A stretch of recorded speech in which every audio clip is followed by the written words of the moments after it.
Hi, welcome to Meanwhile in the Falklands, episode number 103. You're listening to this via, well, wherever you're listening to it. Actually, it might be on YouTube for all that matters. But we are back again because, obviously, we need your nomination, listener, for the podcast awards. So make big effort on our part to make sure we do it each week. I'm here alongside... Oliver, woo! Got my own cheer there. Cheers, yeah. And Tom. Tom's here, and Connie's in the background, but she's not got a mic on, so just shout at us from the corner. Hello. Nice. Anyway, one of the slogans of Meanwhile in the Falklands is putting the tea in FITV. So we actually have tea on this table, which I will tell you about in a minute. Tom, could you just put the on button on that kettle down there? So it's got freshly boiled water, well, fresh water in it, and we're about to boil it for the first time. Is it lights on and everything? People that haven't seen, it's probably the most amazing setup I've ever seen. You've got little mugs, you've got milk, you've got a teapot, 2 teapots actually. 2 teapots, and loose leaf tea. And what are them 3 things? I mean, we'll have to take a picture. We will take a picture for Facebook. First of all, they're not mugs, they're cups, because I've got a saucer with them as well. Right, first hurdle. This all stems from earlier on in the week when I went to make a cup of tea, and we have Yorkshire tea bags in the office, and someone had put a green tea bag in with the Yorkshire tea, and I hadn't realised, and made myself a cup of tea with this green tea bag, and it was horrible. It's horrible. Did you put milk with it as well? Yeah, I did, and it was disgusting. That's horrible. So I thought, right, I'm going to make some decent tea. So I bought in my collection of afternoon tea blends. Oh, that's it. Okay. I have also got breakfast tea blends, but this is the afternoon tea blends. Is the kettle going to irritate your sound? Yes, that's what I was thinking. Irritate. But it doesn't stop. The kettle doesn't actually stop, so you just have to flick it when it's boiling. Okay. It doesn't have that clicker button. All right. So what we'll do then, listener, we'll wait for this to boil, and then you can join us in a minute. Yep. Okay, so the kettle's boiled, and I better put my timer on. Why is the 3 colours in the timer? What's this? One's 2 minutes, one's 3 minutes, one's 5 minutes. I went to this really years ago. When I say years ago, it was a couple of years ago. I was in the UK, and I went to a tea room that is somewhere in Bath, somewhere near Laura Place, I think. And there's this little independent tea room, and they sold a tea called Jeeves and Jericho, which is this one. And I bought the afternoon tea one, and it's absolutely delicious. But I only bought a small tin, and it's all gone. All of it. All of it's still gone. got the smell but there, I still got the tin. So every time I had a look on their website, and they've stopped doing the afternoon tea blend. But I've got a Fortnum and Mason afternoon blend that somebody bought me for Christmas, and then I've got a Whittard's afternoon tea blend that I bought a couple of months ago. So yeah, so we're going to try them all out. Loose leaf teas, because tea bags have got plastic in them, so we're doing loose leaf tea, and we'll see how we go. So we're looking at probably maybe a 3-minute or a 5-minute tea timer on that. Anyway, before we get more into the tea, because I know you're both looking at me like as if I'm absolutely nuts. No, that's good. Ollie, you were away last week. Yes. Just to remind you, just in case you thought you weren't. You were. Just tell us about where did you go off to? So I went to Bleaker Island, which is owned by Phil and Mike Rendell. And Bleaker Island, what an amazing place, to be fair. It's got some of the nicest wildlife there. It's gorgeous. I got chased by some, I think, dolphin gulls, which was quite interesting. But like I say, the sun was out, the sun was shining, and it was just nice just for 5 days, just to kind of just chill out for a bit. Because we did have some rotten storm. So I've seen. Yeah. But yeah, it was nice just to kind of just chill out for a bit, and just see a bit more to the Falklands and just Stanley. Stanley's an amazing place, but it's nice to You've got to get away. Yeah, to see some of the islands. Yeah, and Bleaker, they've got a massive cormorant colony, haven't they? Yes, yeah. There's funny as well because they've got a lot of penguins as well down there, and I was sat there just having my sandwich, just chilling out, enjoying the brooker, and you can't get too far close to them. But I just turned around and there was like I just heard this like pattering of feet on the water, and it was just all the penguins were coming in, charging towards me. They're coming at you. Yeah, no, it looked as if they were. I've got a nice picture of it actually. I'll put it on the podcast. And yeah, I just sat there literally as still as I could and got some really nice shots of it, because it doesn't usually happen because the penguins usually avoid you, don't they, or they go around you. Well, clearly because you had a tuna sandwich. Well, I think so. Yeah, so but I think they were all coming back ready, from a hard day of swimming and whatever they were doing, just coming to chill out. Yeah, no, it was good. It was a good thing really, and yeah, because at the north of it as well, it's like a bird. I don't know. It's a conservation area, isn't it? They've got some black-necked swans, haven't they? Yeah. I know we've got footage. When I went there, and that was about 8 years ago. They got 5 black-necked swans. I don't know whether they've got any more now. Oh, well, there were loads of them. What do you call them? Rock shags or something? Yeah, they're called. There were loads of them as well. They were there, and the Johnny Rooks. Oh yeah. They were quite scary because one of the rarest birds of prey in the world. Ah. No, because they kept following me. So I was in the nice Land Rover and then they kept like going on top of the Land Rover and just circling around me. So that was quite a special thing because I've never seen them before. Yeah. But yeah, amazing, loved it. Got some nice pictures as well. That's good. And it's nice to open your eyes up, not just to Stanley, but to other places in the Falklands, which is good. Well, whilst we carry, in terms of this week as well, you've been doing FIODA as well, I believe. Paula? Oh gosh, that needs a lot more brewing of that. Yes, so FIODA were planning a production in April, I think it was. They're doing Witness for the Prosecution. Oh yeah. But because of the COVID situation, that was all put on hold. But they've now just given the go-ahead that they can start again. So they are starting up rehearsals again, and we're looking to put it on at the end of October, 24th of October. So what are you playing as? Are you well, because I was in the UK and I didn't know whether I was going to get back in time. I didn't have a part, but somebody has had to pull out, so I'm the clerk of the court. Oh wow, okay. So I've got Brilliant. A couple of lines in the middle of the play, and Nancy was doing the rehearsal last night. It should have started at 6:30 and I'd put 7 on the board. So by the time I turned up, my bit had been and gone. So I didn't get to do anything on that. What tea would you like to try, Tom? A or B? Either of them, I don't mind. Okay. And for people that are not aware then, what's FIODA? For people that listen in the UK or people around the world? Yeah, so FIODA stands for, which one do you want, darling? A or B? Surprise me. Okay, you can have B. FIODA stands for the Falkland Islands Operatic and Dramatic Association. Not that we have done any opera while I've been here. I know that years and years ago they did the Mikado, which is it really opera? I don't know whether you would call that opera or not. Oh. But yeah, so that was a few years ago.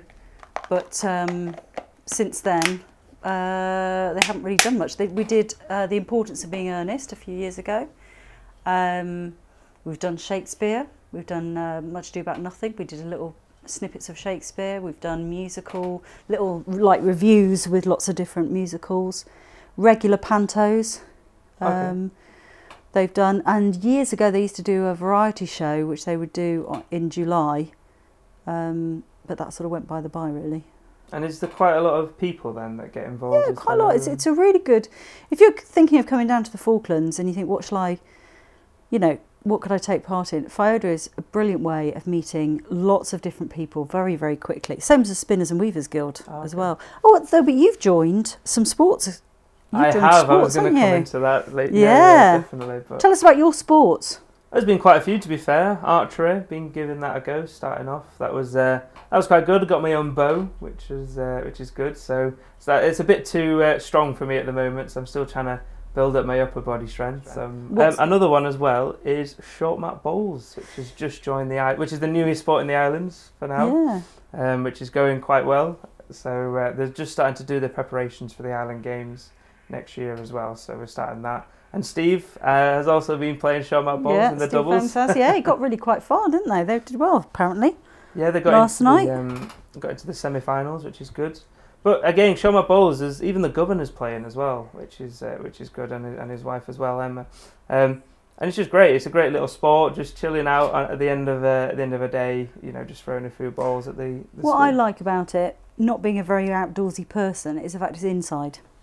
Because the weather is so unpredictable here with really high winds, and I don't know how on earth, like they did do an outdoor cricket, didn't they? And that, I don't know how they managed to do that when it's really windy. And same with archery. I used to do archery. Oh, do you do it outdoor as well? Yeah, they used to do an outdoor shoot, because the outdoor shoot, obviously you can get much further at the ranges.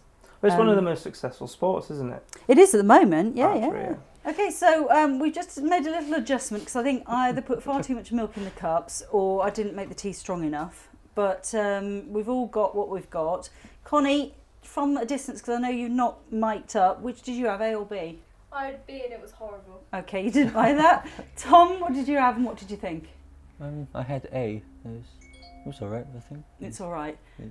Ollie? A was absolutely amazing. You know, I loved it. Changed your life, did it? Yeah. I'd have one more, I think. A for amazing. Well, I had B and I really liked it. So B was this Whittard's afternoon tea blend. It says afternoon tea blend with flavouring. I thought it smelt a little bit it's got rose petals in it. And what was Black that? tea, green tea, oolong tea, and rose petals. It's got in Oolong that. tea. That sounds good. Oolong. It's just nice to say it, I think. Yeah, exactly. And to spell it, it's got OOLONG. What's A then? A is That's the changed my Fortnum. life. Yeah, A is the Fortnum and Mason afternoon tea blend, and it just says ingredients: tea. Oh, nice. That sounds good. So you just got the basics there. So it's obviously a secret blend there. But no, I quite like this Whittard's. Mind you, I had another Whittard's tea that had oh no, it wasn't. It was a T2 tea, and it was Melbourne breakfast tea, and that had a bit of vanilla in. That was quite nice actually. But I'm the only person in the house who likes it. Do you know what I tried earlier? Quite maybe controversial, I don't know, but hey ho, popcorn tea. Have you ever? That? Oh, it's amazing. That definitely has changed my life. Because popcorn tea, it literally just tastes of popcorn, and you have this kettle as well that has the different temperatures that you can set it at, and it was amazing. I loved it. So what's the popcorn bit then? Has it got corn in it? Or no, something? it doesn't. Well, I don't know what it has in the actual tea bag itself, but it just tastes of popcorn, and it's amazing. So this week, listener, we've been out and about. It's been just a bit manic because the first half of the week we didn't have Ollie, and the second half of the week we didn't have Hannah. So Tom and I went to a reception at Government House on Monday. No, it wasn't. It was on Tuesday afternoon, wasn't it? Now, Government House, if you're listening, the last afternoon reception I went to, you served the most absolutely gorgeous cherry biscuits ever. I don't know who made them, but they were absolutely fantastic, and they weren't at the reception on Tuesday. So if I could make a very polite request, Government House, please can you bring the cherry biscuits back? They were lovely. So Ollie, you came back on Wednesday. I'm laughing because I just know what's coming up next. So Ollie came back on Wednesday. Hannah left on Thursday, but Hannah's parting advice to us, because we have a virtual production group on a Facebook Messenger, and her parting words to me was, don't send me nincompoop questions. Because she's very technically minded, is Hannah, and there's a couple of times when I am just not following what's going on. So she said, don't ask me any nincompoop questions. Anyway, Hannah, if you're in the UK, I hope you're having a wonderful time and enjoying the weather. Although it is boiling hot here today. We're sitting here, I'm going to have to crank the window open in a minute. It is very nice today out here. Yeah, I might have to go to the beach later, Oh, that's a good idea. Get some nice shots of that. We've never do you know what we should do with the podcast? Because we do need the listener to vote for us in the podcast awards. What we should do is we should do an outdoor podcast as you're walking along. Now, we tried to do that when we were in the UK, when Connie and I and Steve were in the UK, because we were doing the podcast a bit, and we went for a walk and we tried to do it with it. But because I'm so unfit, it was mostly me deep breathing. It sounded a bit Well, that's sort risky. of like where we are, and the listener has to guess where we are, like what environment we're in. Right, Ollie, I can see a quiz coming on, and you doing it. So yeah, should we do that? I think that'd be quite good. Like, yeah, where are we actually situated? Obviously. Where do you think we are? Exactly. You know, Yeah. Well, I think where are we right now? Do you reckon? This Paddy's got a hand up. Do you know where we are now? No, I was going with the whole, if you're inside, there's not going to be a lot of noise. If you're outside, it's just going to be windy, so it's not going to be much of an option. You're going to know when you're inside or outside. That's true. As far as... Connie's been on the West. Oh, yeah? Yeah. How was that? Because I've never been to the West, and it's something I can't... Well, the big thing is, Connie went to a farm called Albemarle, which is the most southerly farm in the Falklands. Oh. Possibly the world, I don't know. But they've got a geocache. Ah, okay. At Albemarle. Did you find the geocache? No, because it's not actually on the farm, it's at the entrance of the farm. Oh, okay. So it's like at the gate. And that's quite a distance. Yes. Okay. Is it near that Meredith Point? Is it near there? For the listener that doesn't know, Meredith Point has some of the oldest rocks in the Falkland Islands. That's a billion years. I think it's a billion years old, or 1,000 million years. Have you got that book that's in the library? Not in the library, in the museum. The Rocks and Fossils book. Yeah, I was reading that earlier, so I was like, that's some of the oldest rocks. So, listeners, stay tuned, because it sounds like there might be a geology 4-part series, I think. Yes. Who Wasn't said it? that? Coming yeah, up. no, absolutely. No, it's good. Be on guard, Tom, because you'll be asked to do some graphics for that and some animations.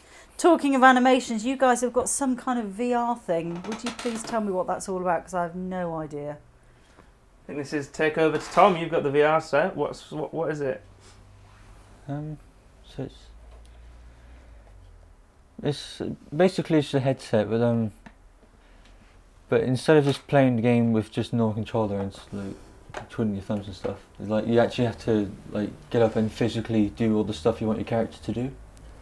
Right. Yes. I'm so grateful to you, Tom, because I have no idea about games, and I understood what you were saying then. So by looking, and what do you do? Thrust your hands out? Have you got something on your hands so they know what you're doing, or? Yeah. So there's two ways of doing it basically. So there's the one for the PlayStation where you have the controller and you have to move the controller around. Right. And then there's another one where you've got a controller in each hand, and then if you want to pick something up, you actually have to reach out and pick it up. Oh, we're all the time with this headset on, Yeah. and you can like look behind you and you can see behind you and stuff like that. Yeah. That is so cool. But you've got one game, and it's quite a terrifying game, isn't it, Tom? In terms of how you play it. I mean, you're walking around. Actually, I'll let Tom explain it, because it's quite a scary game, isn't it? It's a bit scary, but because I think you're on like Mars or some alien planet, and you have to walk. You've got a gun in your hands, and you have to walk around. And there are spiders that come out of the ground, like really big ones, and they jump at you. And it's, For the benefit of the tape, I'm making a face. Yeah. Okay. Yes. Of disgust. Of disgust. Yeah. Be more See, I've got a Wii. Nintendo Wii. A Nintendo Wii, and we play Spot the Difference. That's about And I win all the and time. tanks, and that's about it. But yeah, that sounds really good. So was that really ultra expensive? Yeah, they are. They're quite expensive at the moment. Yeah, I think some of the cheaper ones are like £600. Okay. Because they're still in early development, so. So it could be that something that will just be a lot cheaper in years to come. Oh, that sounds pretty cool. But the thing is, because the VR, I don't know if you know, but the museum are going to try and do some stuff with the school in terms of going to places around the Falkland Islands. Yes. This is why it ties quite nicely, because they're going around, filming these nice little places. But you then, I don't know what they're doing, there's some technology, but you can put the VR set on and see these places virtually. Yeah. For people that can't access these places in the Falklands, which is quite an interesting... I was there when they unpacked it, and they have told us that they will let us know when they're about to do any of it, so that we can go along and film them doing it. So It does. It looks very, very exciting. And certainly they sat through a video. In fact, I can find the footage. I'll put it on the YouTube video of this. But they showed a video of how it would work and what it would look like and stuff like that. Yeah, it was really quite technical. I'm trying T number A now. Number A. I'm trying TA now to see if it's any different. No, it's I don't know, just open, because sometimes people can't get to the west for whatever reason, or get to some of the islands, and it'd be quite nice just to see it, if virtual is the only way we could go forward, just to see it virtually. Actually to see these places. It's quite vast, isn't it, the Falklands? It's I know that in the past we've had tourists who've come off the ship and wanted to go to, I don't know, say Volunteer Point, and they've literally looked at it on a map and gone, oh yeah, that'll take about 40 minutes to get there. But you've got to take in the fact it'll take an hour to get to the turn-off at Johnson's, and then probably another hour off-road.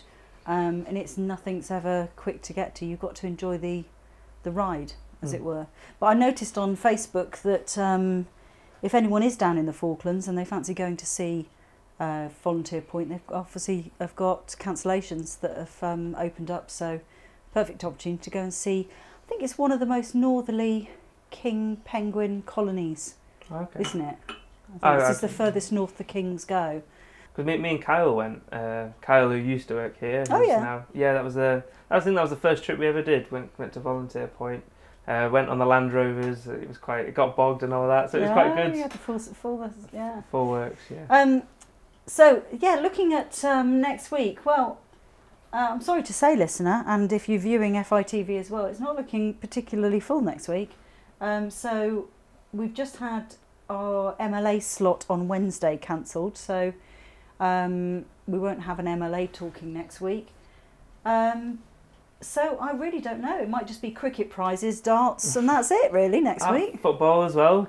There's the football result. Oh yeah, we'll pull out the whole Falklands Day, because it's next Friday's Falklands Day. So we'll bring out our old package on that. But that's the magic of news though, isn't it? Because although we're looking at it 3 days in advance, things could change so quickly next week. So we could see 5 past could fall in the water. Well, yeah, but never say never. But who knows? There might be some more stories next week. So that comes to the end of this podcast for this week. If you've enjoyed it, well, nominate us for the podcast awards. It'd be great, because we'd love to go and do a world tour, wouldn't we, everybody? Yeah. So if you want to watch anything that we've talked about on this week's podcast, you need to go to www.fitv.co.fk and subscribe. It's £6 a month or £60 for a year. Go to our channel on YouTube and you'll see some of the pieces that we've done most recently. Some articles. There's one on Pokemon Go, which is particularly good, can I just say. And go and have a look at that. Follow us on Twitter, Instagram, Facebook page. Do we do anything? We don't do Snapchat, do we? No, I don't think so. Should we do Snapchat? Not really. No. Not yet. No. You could have like a little news article on the Discover bit. All right, okay. FITV. Okay, I might do that. Your idea there? Yeah, throw that into the mix. So we'll speak to you next week. Bye. See ya.